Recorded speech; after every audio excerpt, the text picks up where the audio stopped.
Il y a de cela quelques mois, j'ai introduit Karaba la sorcière dans le métaverse, plus précisément dans la réalité virtuelle. Comment j'y suis arrivé? De quoi est-ce que je parle exactement? Eh bien, vous saurez tout ça dans cette vidéo.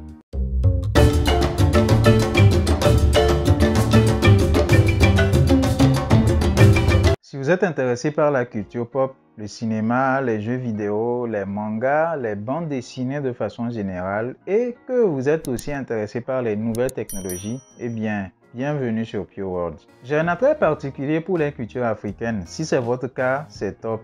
Si ce n'est pas le cas, eh bien, vous allez apprendre de nouvelles choses. Avant de vous parler de Karaba dans le métaverse, laissez-moi vous parler de l'une de mes dernières créations. Il s'agit d'une figurine qui représente le monument qui est actuellement en construction au Bénin. Il s'agit d'une femme guerrière du Dahomey qu'on appelle Minon ou communément les Amazones du Dahomey. Eh bien, en plus ou à la place des tours Eiffel et statues de la Liberté, vous pouvez ajouter ça à votre collection. Tous les liens sont dans la description. Laissez-moi vous faire un petit récapitulatif. Il y a une photo d'une mannequin qui avait été virale. Elle a fait un cosplay de Karaba la sorcière qui était plutôt bien représenté et en même temps différent. Parce qu'il y a une certaine originalité, j'ai bien accroché. Ce n'est pas exactement la même chose que celle qui est représentée dans le dessin animé. Et quand j'ai vu ça, ça m'a plu. Alors je me suis dit, je vais reprendre cet élément-là, c'est-à-dire le cosplay, et puis le personnage du dessin animé pour faire ma propre version à moi. Donc j'en ai fait une illustration que voici. Ensuite, j'ai voulu aller beaucoup plus loin en faisant la version en 3D, une réinterprétation. Et à ce moment, il y avait beaucoup de choses que je regardais où on parlait de la réalité virtuelle, de comment est-ce qu'on peut appliquer ça de façon professionnelle en tant qu'artiste. Et c'était un univers qui m'attirait, je voyais des vidéos. Au lieu de modéliser Karaba la sorcière dans ZBrush, comme j'ai l'habitude de le faire avec mes autres personnages, je me suis dit je vais le faire en réalité virtuelle. D'ailleurs même c'est ce que je vous conseille. Si vous voulez tester un nouveau logiciel ou même un logiciel existant, vous voulez apprendre quelque chose, bon puisque là j'apprenais carrément, c'est tout un univers que j'apprenais. Si vous voulez apprendre quelque chose de nouveau, c'est mieux que vous le faites avec un véritable projet, un objectif derrière. Au lieu de perdre trop de temps à apprendre le logiciel pas à pas, c'est-à-dire l'interface, les différents outils de l'interface, tel bouton il sert à quoi, tel truc sert à quoi, comment est-ce que tu vas utiliser ceci, cela. Au lieu de perdre ce temps-là, c'est mieux quand tu as un projet clair et net. Là, en l'occurrence, c'est Karaba la sorcière que je veux modéliser. Donc, quel bouton ou quel outil précis je vais utiliser pour atteindre mon objectif.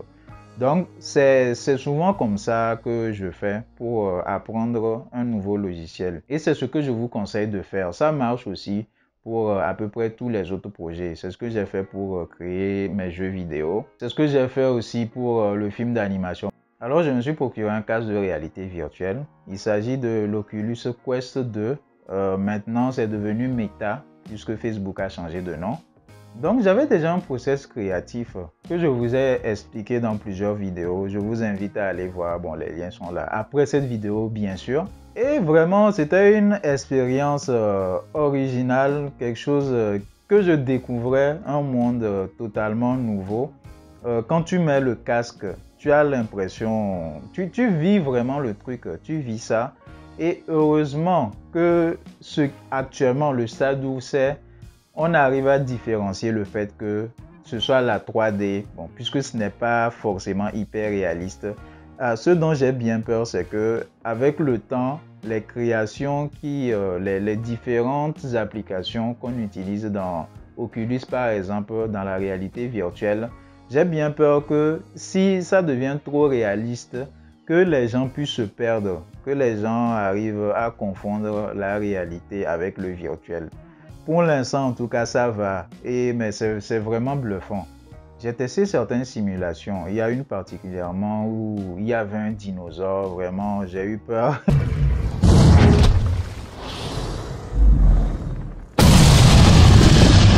Franchement, je me suis vraiment cru dedans.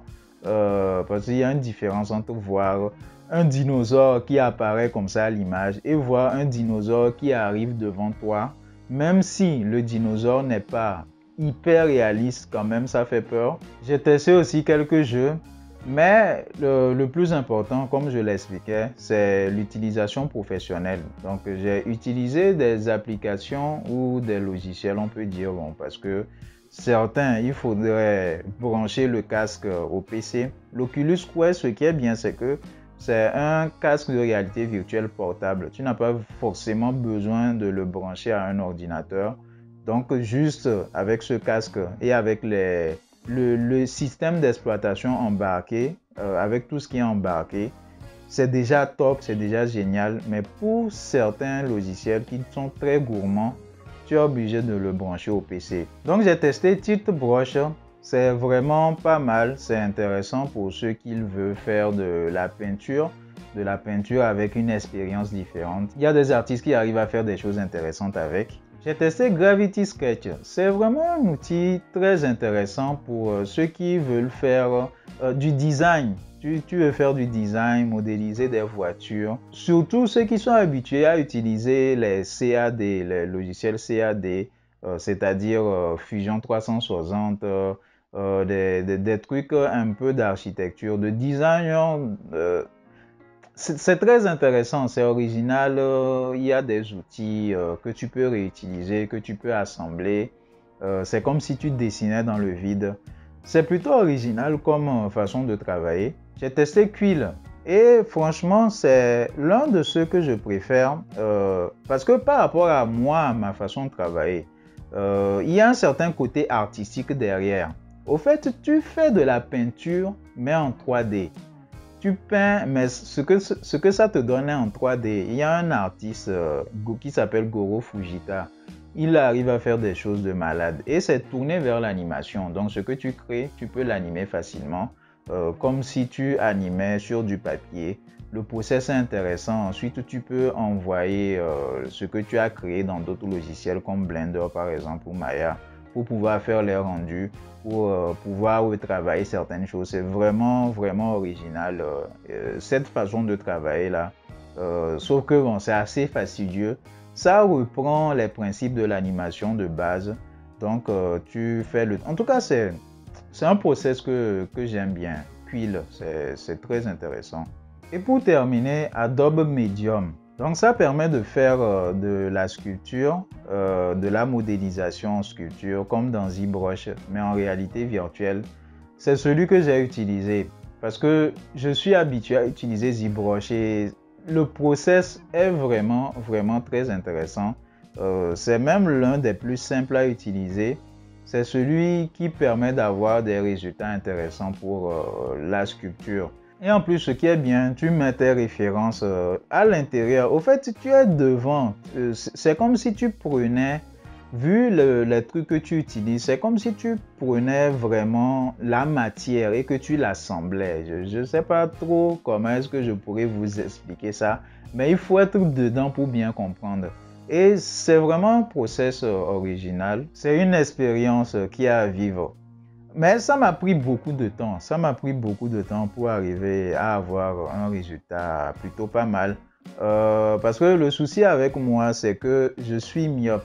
Je suis myope et à l'intérieur, il y a beaucoup d'espace. Il y a beaucoup d'espace. Donc, ça fait qu'il y a des outils qui sont un peu loin. Je suis obligé de mettre mes lunettes avant de mettre le casque au-dessus des lunettes pour voir beaucoup mieux.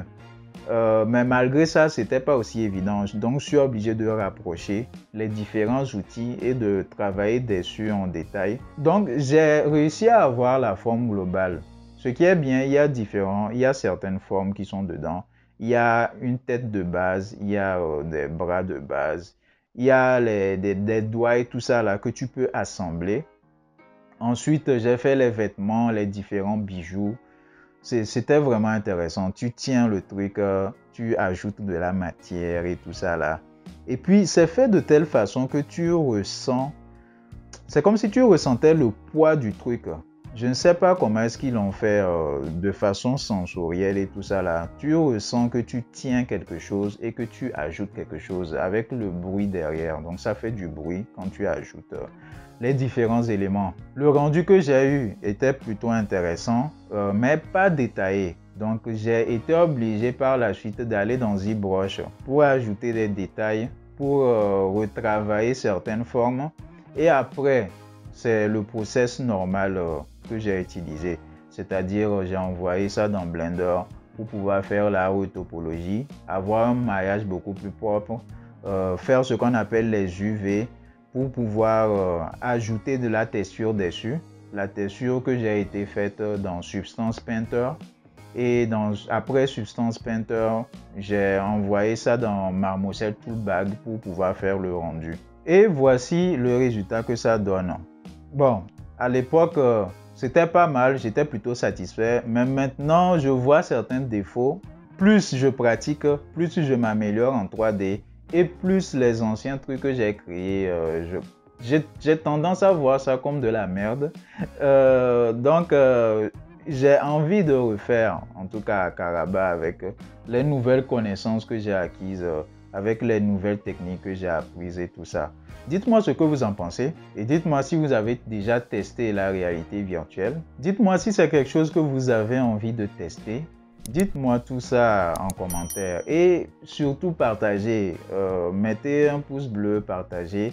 C'est un moyen de pouvoir m'encourager dans ce que je fais et aussi de faire découvrir ça à de nouvelles personnes. Portez-vous bien, notre culture est magnifique. Ciao, ciao.